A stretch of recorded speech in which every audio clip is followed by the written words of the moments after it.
Now back to more with GTO. Good old boys. Hey guys, this is Paul Ponder and Slick Johnson sitting here, and we're talking about young people fishing today. And we started out with the sponsorships, what it means to get sponsors, to have sponsors, and not to be so called on the pro staff. A lot of times people want to come by and say that I'm on so and so's pro staff, and what does that really mean, Slick? Well, this will make some people upset, but this is the truth. One of the things that has hurt professional fishing on the sponsorship side over the years is the person that will put somebody's sticker on their boat for nothing, or a 10% discount, or whatever it may be. And there's people that's all they can get, so 10% discount, that's fine. I'm not bashing you in any way. But I've always told my son that, you're going to, whoever sponsors you, make sure that they get more out of you than you get out of them. But don't do things just for discounts, just to say you're on a pro staff. It's a good way for companies to get people to buy product. But if you're giving me a discount and I'm spending more money with you than you're giving with me, you're not sponsoring me. You're helping me, right, but you're not sponsoring me. And so the problem in the fishing world is that we'll do it for free. Okay. If we can go fish professionally, we'll do it for free. There you go. And so that hurts the guys at the professional level. But that's kind of one of the problems today is, guys, I tell Lake this. I say, listen, when you go and talk to a sponsor, ask what you can do for them. Don't start in with, what are you going to pay me? And right. You've heard it. People wanting you to sponsor them. And that's the biggest thing that I will tell people today. If you are looking for a sponsor and you're wanting to get help in the fishing world, before you go talk to that person, know what you can do for them. Don't go in wondering what they're going to do for you. All of that will work itself out. But it's not going to be sustainable if you can't help them. Right. If I come to you and tell you, Paul, give me $10,000 this year, and it's going to be good for you. Well, at the end of the year, if you're not sure, then I didn't do my job. But if at the end of the year you're calling me to make sure our deal's still intact, right, I did my job. Correct. And so that's the one thing, and I tell all these rookies, I tell all the kids we deal with, is make sure that you can create a value for that person. Right. And I had a guy call me a couple of weeks ago, and he wanted help him with a battery sponsorship. So I did. I messaged him back and told him I got him 35% off, and he sent me a thumbs down text. And that lit me up. I called him back and I said, wait a minute, now what do you think you should get? He said, well, I ought to be getting them for free. I won this, this, and this. And I said, well, let me ask you a question. Who won Red Crest last year? He said, I don't know.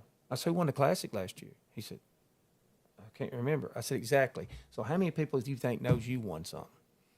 I said, unless you can promote that product, why would they give you a discount or give you money? And so if my thing to people out there is, don't go asking somebody for sponsorship because they got money. Don't go to asking for somebody that just because they can help you. You got to be able to help that person. And if you can create value for that person, they're going to help you. The best deals that I have are commission-based. Okay. And I won't say the sponsor, but I had a sponsor one time. I sent them my contract of what I wanted a month. Mm-hmm. They revised it, sent it back to me, and it was cut in half. Mm-hmm. My feelings were hurt because I knew the value that I gave them. The guy calls me and says, you ain't sent your contract back in. I said, no, because you cut it in half. He goes, you didn't read it, Slick. I said, I read where you cut it in half. He said, read the whole thing. I went through and read it. I made 3 times more money than I would have if I'd have went with what I wanted.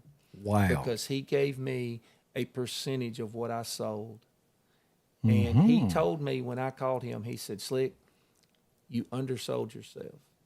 And so the number one thing I wanted to do back before I ever started the whole fishing thing, when I started working, I was working at Honda, and there was people getting paid the same thing I was for doing less work.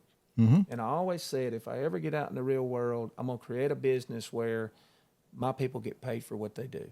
Right. A commission-based business. And my foundation business was created that way. And I think that's the way the fishing business ought to be. I think that you ought to get paid for your sales. You ought to get paid for what you do for the company. And the fishing world would be so much better off, because I talk to brands every single day that talk about who they're cutting each year and why they're cutting them, because people aren't doing anything for them. Right. And if there's kids out there or young people out there or even adults that think, I want to go fish for a living, and I hear pros all the time say it, I just want to fish. Buddy, it ain't happening. Ain't nobody that good. Jacob Wheeler ain't living off what he makes. Jordan Lee ain't living off what he's made. Okay? Right. And people are going to question me and say, well, Jordan Lee's made $7 million. Okay. He couldn't have made that without sponsors. Correct. Okay. That's right. Because I don't know their exact entry fee, but it's around, $58,000, $60,000 a year sponsorship. Entry fees. So you got to pay that before the year starts. And then you got your expenses, $30,000, $40,000 in expenses. So you're out $100,000 before you start. Wow, that's so stout. So if you're getting let's say you get $200,000 worth of sponsorships. Okay, you're $100,000 in the hole to start off with. But the one stat, and I've talked to probably 50 elite guys in the last couple of weeks. Would you believe, out of the 104 guys on the Elite Series, 60% of them make less than $40,000 cash a year from sponsors? Wow. Now, I'm talking about 40,000? 40,000 cash, but now think about what I'm saying here. And that's the big boys. That's the big boys, but let me tell you when I say cash, and I want people to understand what I'm saying. Okay. I'm not talking about your boat deal that you can sell at the end of the year and make money off of. Right. I'm not talking about you get 8 units so you can sell 4 of them. Right. I'm talking about, here's your check. And they got to pay that money by November, December, whatever it is. I can't pay that with, I gave you 4 extra units. Right. I can't pay that with, you got an extra trolling motor. I can't pay that with product. So the Elite Series don't want any product. They want dollars. They got to have the money. Gotcha. And 60% may be a high number. Of the guys I talked to, that was the consensus. I would say, hey, what do you think, how much money do you think the average pro makes a year? Right. Cash. Not product deals, cash. $40,000. Now, you got your guys out there that's got deals that's getting hundreds of thousands. There's not many of them. And people, they see these guys in these big fancy trucks and their fancy boats and they're doing all this stuff. They're not making hundreds of thousands of dollars. We got a handful of them that are doing that. Right. We got a handful of guys.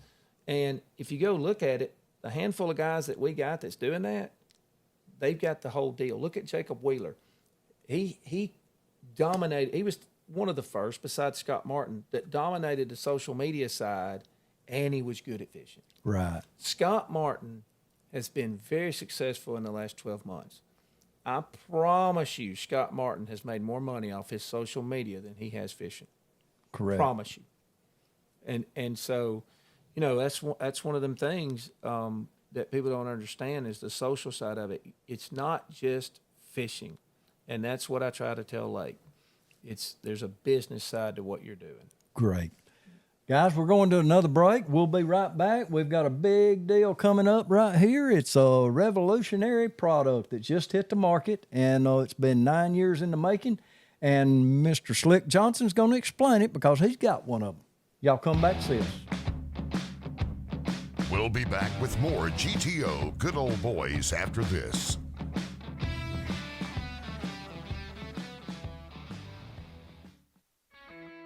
Hey, I'm Micah McCreary, And I'm Rich Fry, and welcome to Truex Outdoors. the ultimate outdoor show. So come tag along with us as we experience thrilling adventures in hunting and fishing. From the mountains to the rivers, we'll bring you the most action-packed outdoor experiences. Watch us now on NGBN TV. Truex Outdoors.